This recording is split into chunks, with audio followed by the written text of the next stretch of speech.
Good day po, sir. Today, we will be discussing the Technopreneurship Units 1, 2, and 3 highlights and wrap up. But before we get into all of that, let me introduce the members of our group. We are EETech. First, we have the hackers. Myself, Victor Angelo Castro, together with Miss Casey Anameterio, are the hustlers. Jimuel Valdez and Bryant John Sanchez, the ones who bring the drive and energy, are the and of course, the hipsters. John Anthony Tabahen and Aaron Bravo, the creative minds of the team. Together, we are EETech. With the subtitle, Innovation, Customer Understanding, and Value Proposition. So sa report na to, dadalhin po namin kayo sa isang mabilis pero exciting na journey at kung paano nagsisimula ang innovation at kung bakit sobrang importanteng maintindihan ang customer at paano nabubuo ang isang value proposition. Parang startup team. May hustler na magaling sa business side, may hacker na magaling sa tech, at may hipster na nagdadala ng creativity at design. Lahat sila ay nagtutulungan para gawing reality ang isang idea. So tara na po, let's explore the highlights and see how technopreneurship shapes the future of innovation. General objectives. Inaasahan na pagkatapos ng lesson na ito ay matututunan natin, mauunawaan o magkakaroon ng kakayahan na gawin ang mga sumusunod. Value Proposition Canvas, where we are expected to understand the difference between needs and solutions. Business Model Canvas, where we are expected to understand or be able to make a blueprint on how a business creates values. Lean concepts like eliminating waste and maximizing value. The Six Sigmas for quality improvement and efficiency. The Pareto Principle or the 80-20 rule, which focuses on the few vital causes of success. And lastly, the SWOT analysis where we can determine the strengths, weaknesses, opportunities, and threats. Why are these important? This is important because this framework allows us to think strategically and build sustainable business.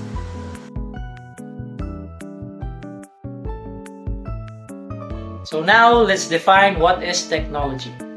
Technology is basically the application of science para magbigay solusyon sa ating mga real-life problems. Ang purpose niya is to make things faster, easier, and more efficient.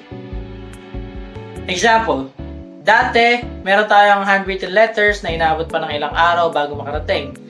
And you have to mail it, you have to pay for its delivery, it's a very hassle process. Pero ngayon, with instant messaging and video calls, kaya na natin makipag-communicate in seconds, kahit gaano pa yan kalayo. Ibig sabihin, the key insight is that bawat technology na ginagawa ay sagot sa isang human problem, whether it is distance, time, or convenience. Okay, as the hacker, ako naman ang mag-explain about invention versus innovation. So, invention. Ito yung paggawa ng panibagong bagay or something na dati wala pa. Example, yung unang light bulb or yung unang telephone. Innovation. Ito naman yung pag-i-improve or pag-a-apply ng invention para mas maging useful, mas maging swak sa market. For example, light bulb, naging LED bulb, na mas tipid sa kuryente, or from telephone, na naging smartphone, na mas portable, may camera, may internet, etc. So, bakit nga ba ito mahalaga? Invention, it opens the door. Ito yung nagbibigay ng bagong opportunity. Pero ang innovation, it makes practical, scalable, at saka market ready. Kaya siya nagiging successful sa totoong buhay. So in short, invention starts the idea, while innovation, it makes it work for people.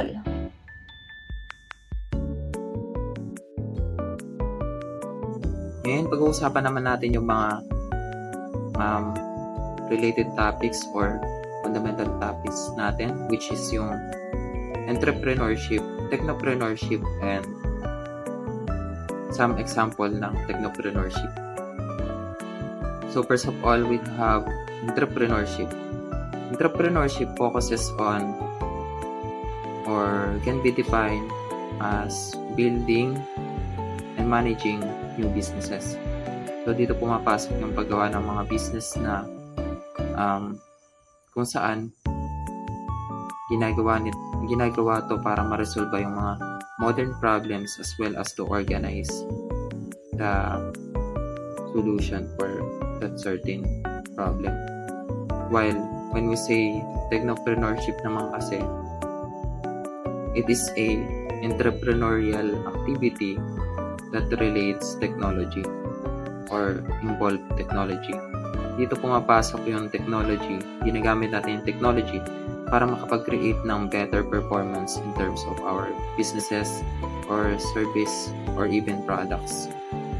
Usually, technopreneurship can be employed by the usage of mobile phones since yun yung pinaka-accessible in our modern times. So, two example of technopreneurship, usually ito parang product na rin. So first of all, we have the Uber product or apps, which can be downloadable in our mobile phone, kung saan nagpo-provide po ng interaction place for both the driver and the customer. Dito pwede ka magpahatid, pwede kang magpasundo,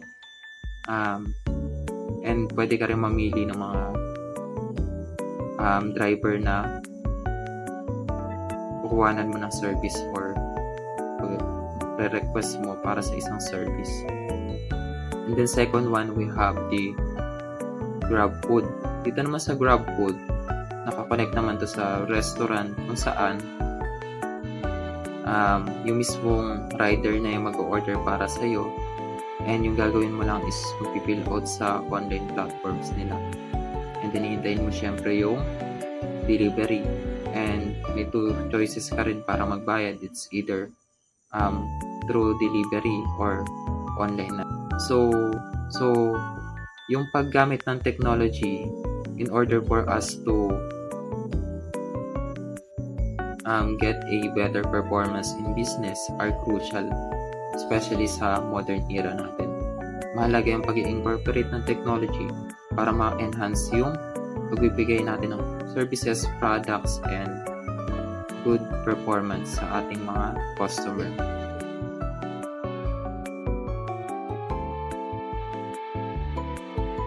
So now let's talk about customer pain points. Ano nga ba yung customer pain points?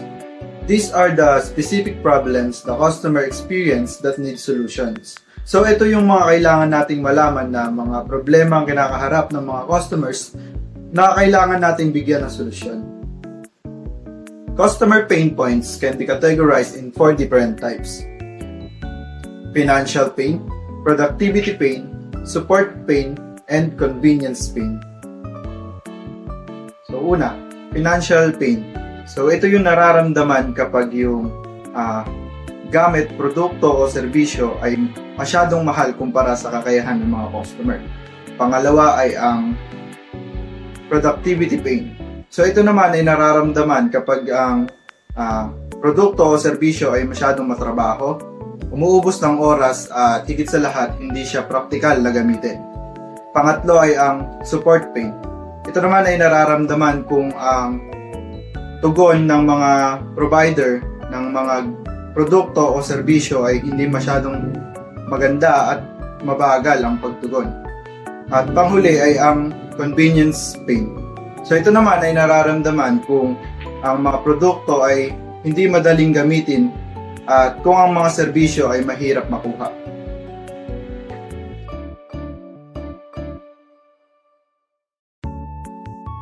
Now let's talk about pain points versus solutions.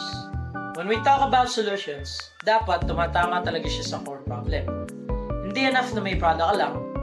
Dapat effective siya sa pinaka-need ng tao. For example, dati meron tayong bandages.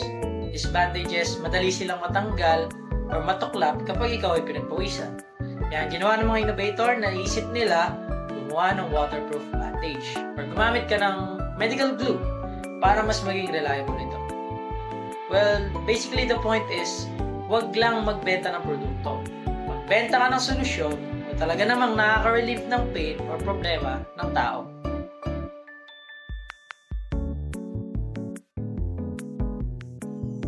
Moving on, let's talk about sa perspective naman ni Henry Ford, which is the famous quote in entrepreneurial field.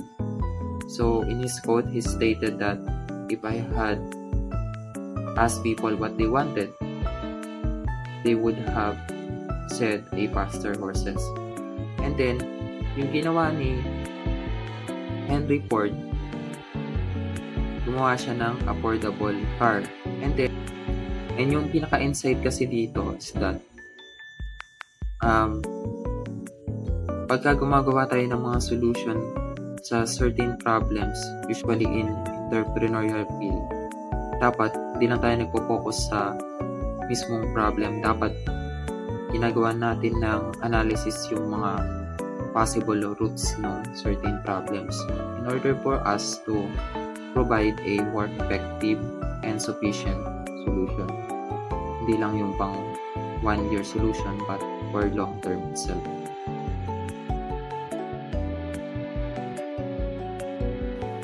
Pain points. So what is pain points? Pain points are specific problems, difficulties, and challenge that person or customers experience. Sometimes, always, customers cannot clearly express their true needs. What they usually share is the solution of they think of, not the real root of their problems.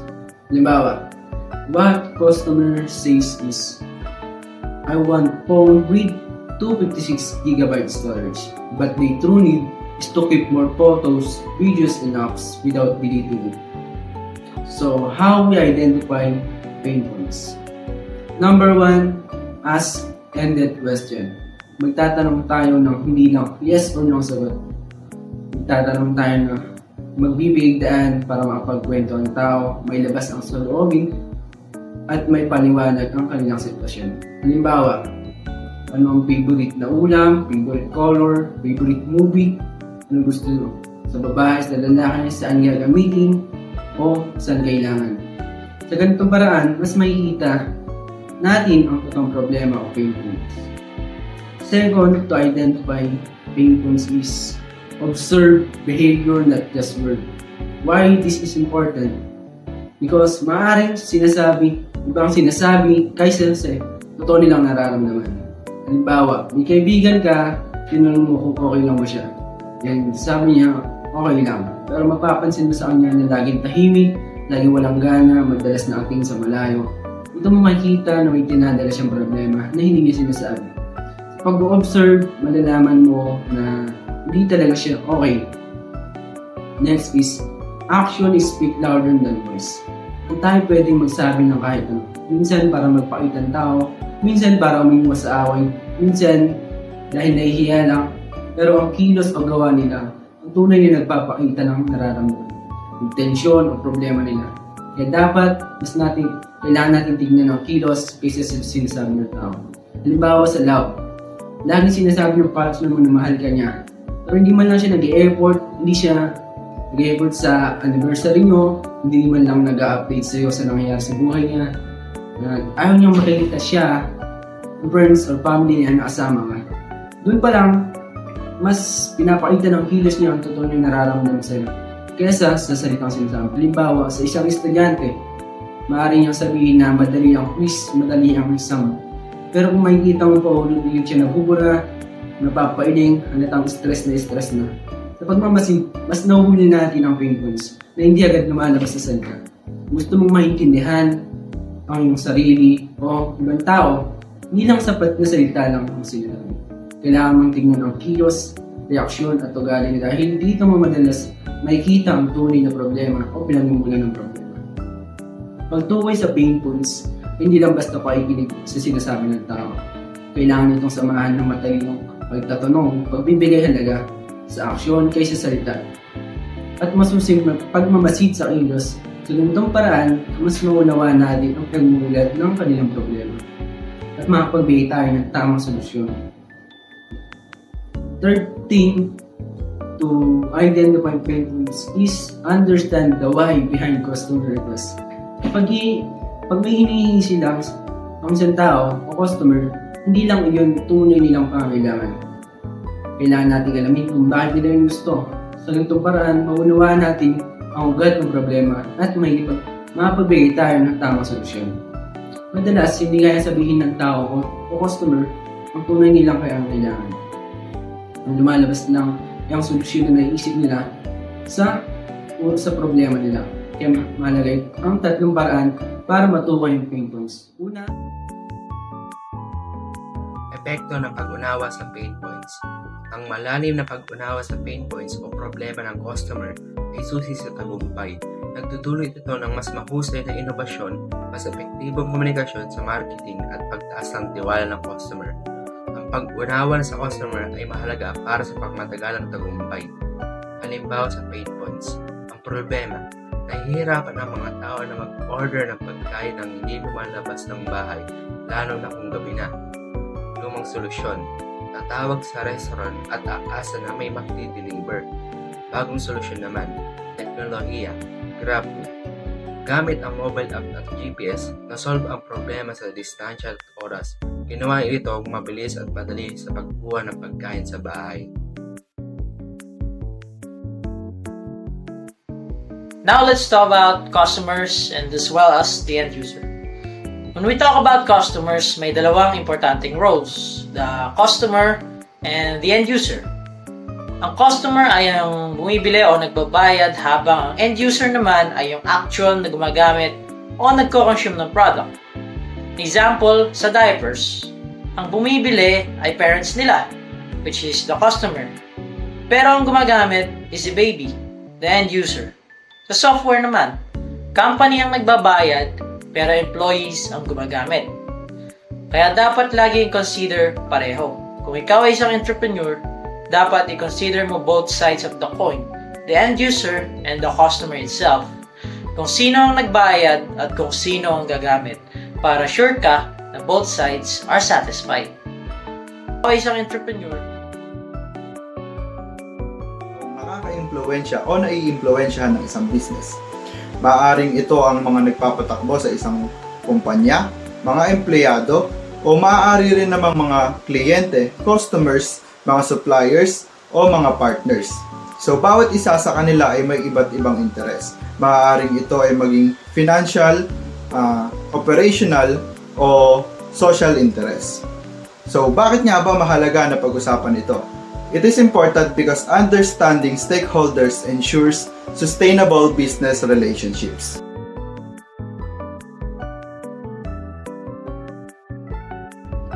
So again, as the hacker, I'll explain the internal stakeholders.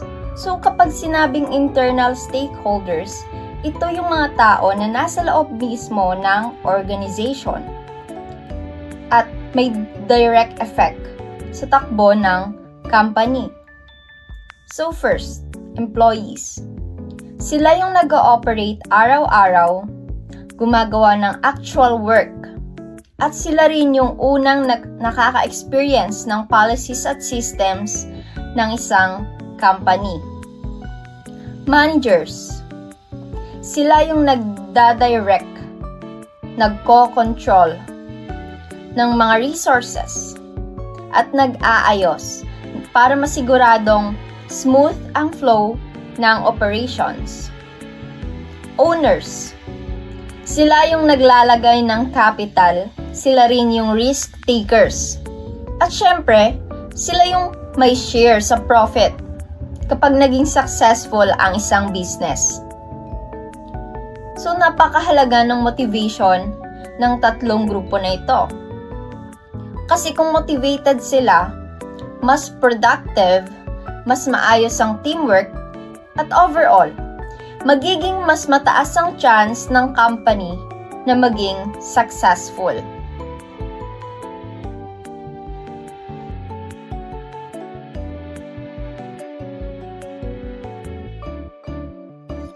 Now, moving on, let's talk about external stakeholders, suppliers, customers, government and society, and shareholders or creditors. So, pagka sinabi kasi natin na external stakeholders, ito yung mga nag-invest sa company or business mo, pero outside ng company. Outside sila ng company, hindi sila part ng company, pero meron silang pera na ininvest para mag-start or mag-continue yung isang company. Yung supplier naman, ito yung mga nagpo-provide ng mga inputs for the company or businesses. Ito yung mga nagbibigay ng mga raw materials na mga like for example, mga goods, woods, or spices. May tuturing sila na inputs sa isang businesses. And another one is the customer. So, customer, ang main role naman nito sa business is to create revenue, or sila nag-generate ng revenue. So, kung wala sila, syempre hindi kikita yung company kasi walang profit. Then, next one we have government and society. Sa government and society naman, aapektuhan sila kasi yung impact ng regulation and distribution ng product na para sa mamamayan, naapektuhan sila nun. And then, yung businesses tinatayo mo, may effect din sa kanila yun, as well as kasi may mga taxes. Then, syempre, pagka may mga taxes, and then, next one or the last one in our list is the creditors or shareholders. So, from the word itself, shareholders, ito yung mga may hawak or may bahagi percentage dun sa isang company or businesses. Usually, yung mga big businesses, merong mga ganito. Ito yung mga it's either yung mga CEO or kahit hindi mga CEO, pero mga bumili ng part sa kumpanya. So, sila yung mga kumikita without actually working on the company, pero meron silang tinatawag na passive income kasi nga nag-invest sila sa company as well as part sila ng company kasi meron silang shares doon.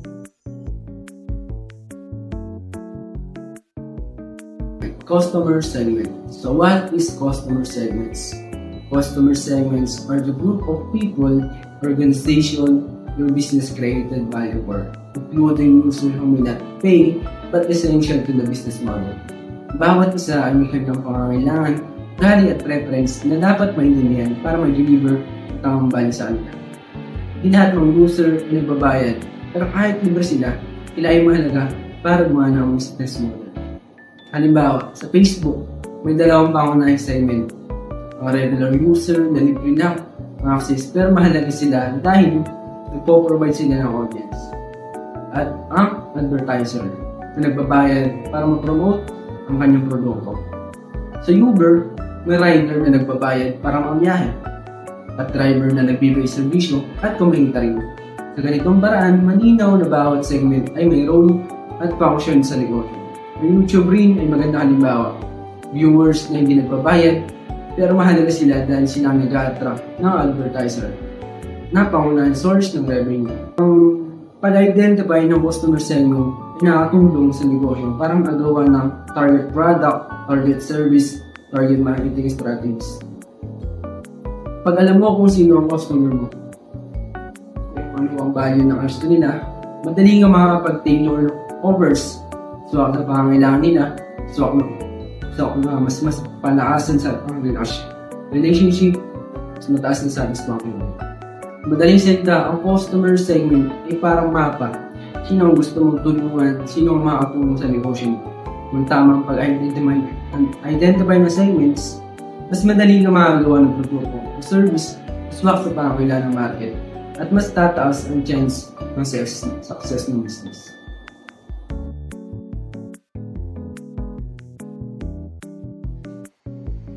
Ngayon, types naman ng customer segments. Iba-iba ang klase ng market na pwedeng i-target. Number 1, mass market. Lahat pwedeng gumamit. Walang specific group.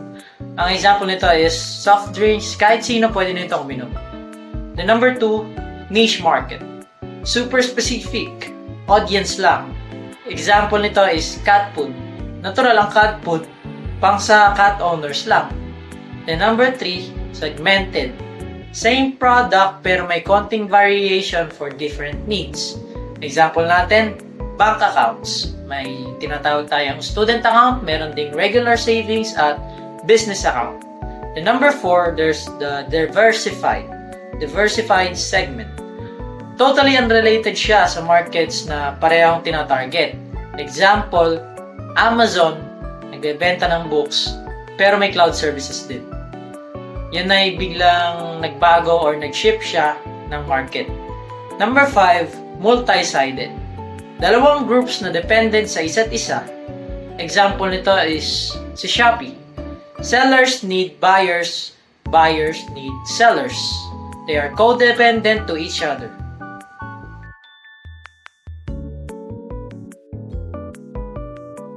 For this slide, segmented customer segment, ibig sabihin nito, meron tayong different groups of customers. So, medyo magkakapareho pero may unique needs pa rin. For example, banking services. Kung middle class ka, ang kailangan mo ay basic savings account, small loans, at affordable services.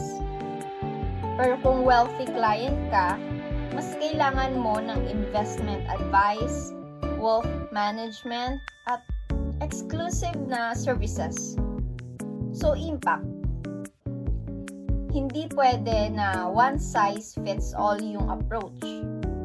Kailangan natin i-tailor or i-adjust ang products at value proposition depende sa customer group. So, in short, kapag segmented, hinahati-hati natin yung customers sa groups at binibigyan natin sila ng solution na akma sa mga needs nila.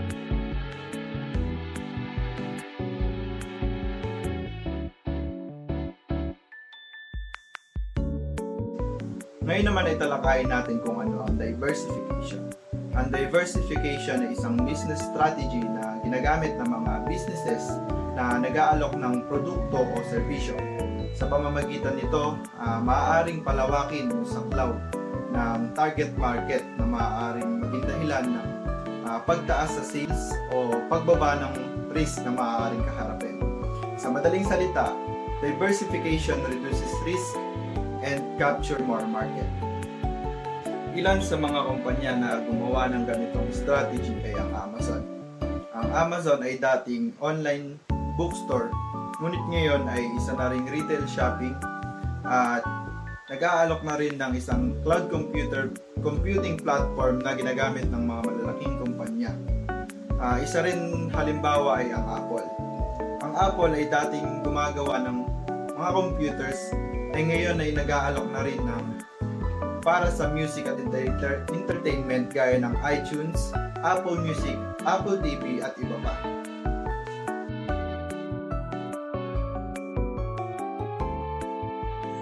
Multi-sided platform. Ang multi-sided platform ay isang negosyo na kailangan ng dalawa o higit pang grupo para gumana. Ang tagumpay ng isang grupo ay nakadepende sa isa pa. Isipin mo, isang credit card. Para gumana ito, kailangan ng dalawang grupo. Ang mga taong gumagamit ng card at ang mga tindang tumatanggap nito. Kung walang mga tindahan na tatanggap nito, walang gagamit ng card. Kung walang gagamit ng card, walang dahilan para tatanggapin ito ng mga tindahan. Sila ay magkaugnay at umaasa sa isa't isa para sa tagumpay.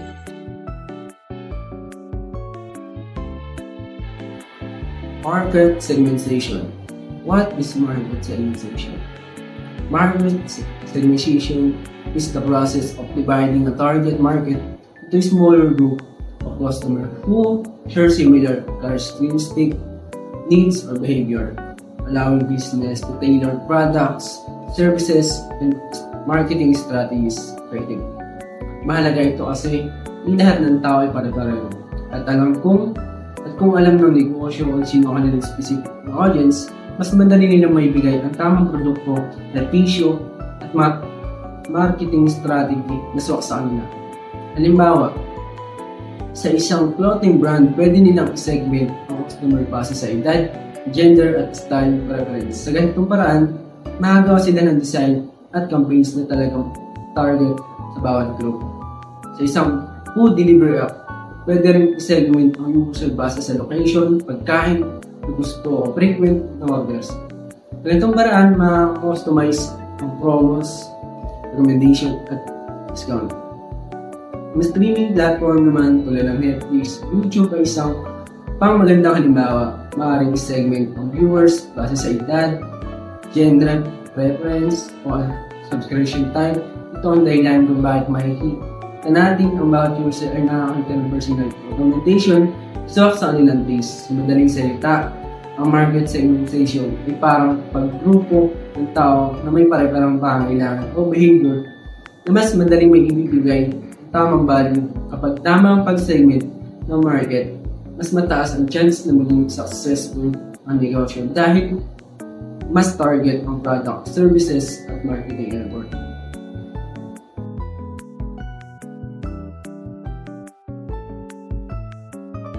Types. First is demographic. It is based on age, gender, income, education, etc. So for example, products for teens versus products for professionals. Second, psychographic. Naka-base sa values, lifestyle, or personality. Halimbawa, may brands na pang health conscious or eco-friendly people. Third, behavioral.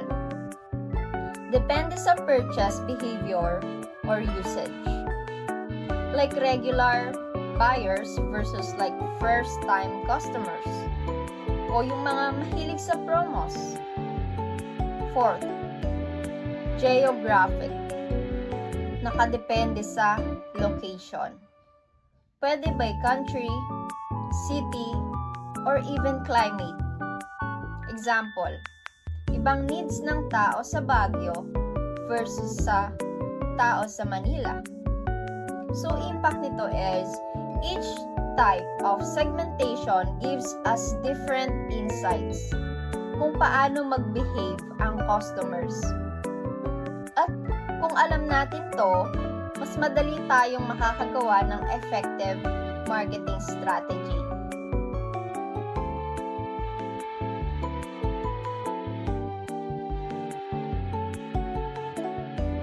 Psychographic segmentation.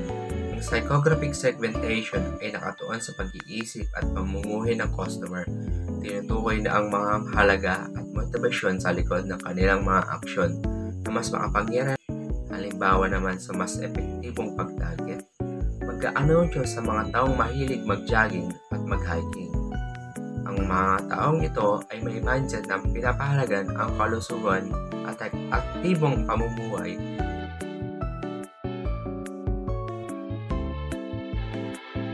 Now we have behavioral segmentation, which means hinahati ang customers based sa actions nila. Or kung paano sila bumibili. Halimbawa, meron kang loyalty programs para sa mga suki na laging bumabalik. At meron ka namang special promos para sa mga tao na first-time buyers. Ang idea dito, iba-iba ang behavior ng tao, kaya dapat iba rin ang approach ng business. Geographic segmentation ay ang proseso ng paghahati ng market classes sa location ng customer. Maaari itong gawin sa iba't ibang level, tulad ng bansa, rehiyon, lungsod, barangay, o kahit sa klima sa lugar. Mahalaga ito kasi ang pangangailangan, preference at behavior ng mga tao ay kadalasang nai-influensyahan ng kung saan sila nakatira. Pag alam ng negosyo kung saan sila nakatira, ang kanilang target audience, mas madali nilang may bigay ang tamang produkto, servisyo o marketing strategy na swak sa bawat lugar na nagre-resulta ng mas mataas na customer satisfaction at sales. Halimbawa, sa isang clothing brand na mas maraming jacket, sweater at cold, binibenta sa malamig na lugar. Samantalang ang tropical, mainit na lugar, mas popular ang light clothes, tulad ng t-shirt, shorts, summer dresses. Sa ganitong paraan, nakapag-design at nakapag-market ang brand. Ang produkto na talaga namang tugma, pangailangan ng bawat lugar.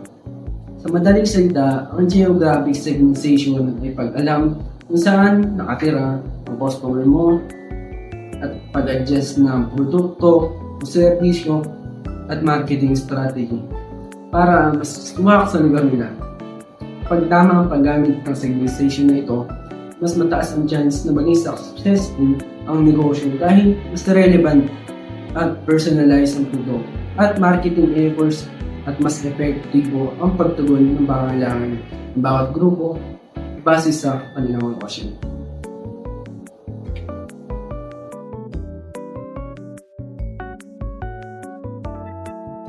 Value proposition ay ang dahilan kung bakit dapat piliin ka ng mga customer. Ito ay binubuo ng malinaw na benepisyo, pagkakaiba mula sa mga kakumpetensya at isang pangako ng halaga. Binanggit niya ang pahayag ni Michael Lanning na ang isang negosyo ay isang value delivery system. Halimbawa sa value proposition, sitwasyon, may dalawang tindahan na nagbebenta ng cellphone. Tindahan A, walang malinaw na value proposition. Nagbebenta lang sila ng cellphone at sinasabing mura lang kami. At tindahan B, may malinaw na value proposition. Sinabi nila sa amin, siguradong may libreng 1-year warranty, libreng screen protector, at 24/7 customer support. Tanong, alin na sa dalawa ang pipiliin mo? Sagot, syempre, piliin mo ang tindahan B. Bakit? Dahil malinaw ang kanilang value proposition, hindi lang sa presyo ang inaalok nila, kundi sa kompletong serbisyo na nagbibigay ng kapayapaan sa isip mo. Sinasabi nila na sa iyo ang kung bakit dapat siyang piliin, hindi lang ang produktong pinibenta nila, kundi ang pain relief. Tangible versus intangible benefits. So, ito yung mga bagay na nakukuha natin or na-measure in terms of money. For example, revenue growth, cost reduction, and increase in sales. Madali silang makita sa numbers kasi may direct financial impact. On the other hand, intangible benefits, ito naman yung mga hindi agad nasusukat in money terms, pero sobrang importante pa rin. For example, brand trust, customer satisfaction, employee morale, loyalty. Kahit hindi sila directly measurable, sila yung nagbi-build ng strong relationship with customers at nagbibigay ng long-term advantage. So, key point is, both tangible and intangible benefits are essential for long-term success. So, kung tangible lang ang focus mo, baka kumita ka nga, pero nawalan ka ng loyal customers. Kung intangible lang naman, baka maganda ang image mo, pero mahirapan ka sa actual revenue. So, kailangan balance para sustainable ang business growth. So you can hack the numbers, but you can't hack the trust. That's why both tangible and intangible benefits are the real keys to long-term growth. Tangible is what you can count, but intangible is what counts the most.